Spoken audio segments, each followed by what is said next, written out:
முக்கியமான இன்னொரு பிரச்சனை இருக்கு. இந்த வட சென்னையில் அண்ணன் கிட்ட ஒரு தீர்மானம் நிறைவேற்றணும்னு நினைக்கிறேன். தலைவருடைய மைண்ட் எப்படின்னா, பேசும்போது ஒன்று சொல்லுவார்.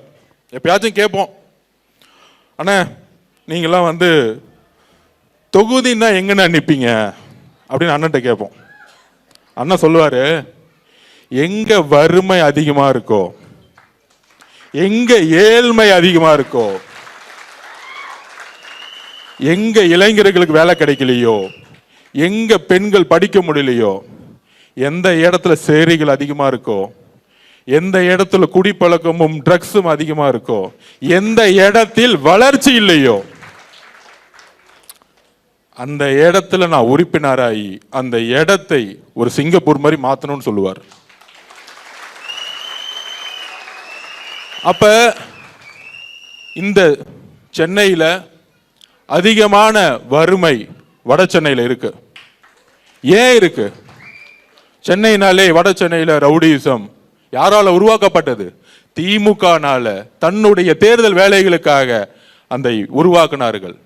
ஆனால் நம்மளுடைய தலைவர் வளர்ச்சியை மட்டும்தான் நீங்க உருவாக்குவார். அப்ப நான் ஒரே ஒரு அண்ணன் கிட்ட சொல்றேன், அடுத்தது அண்ணன் தான் பேச போறாரு.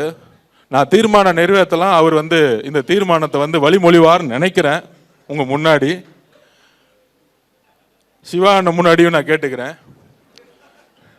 சென்னை ஒருங்கிணைந்த கண்காணிப்பு குழுவா போடும்போது உங்க சார்பா ஒண்ணு தீர்மானம் போடலாமா? எங்க அண்ணன் நம்மளுடைய தலைவர் பெரம்பூர் தொகுதியில் நிக்கணும் அப்படின்னு ஒரு தீர்மானம்.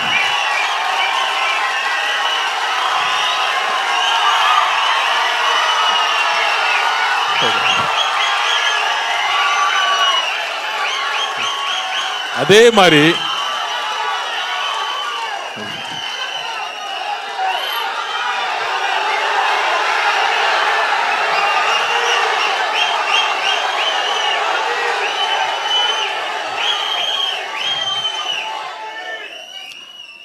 நான் இன்னும் பேசி முடிக்கலையே.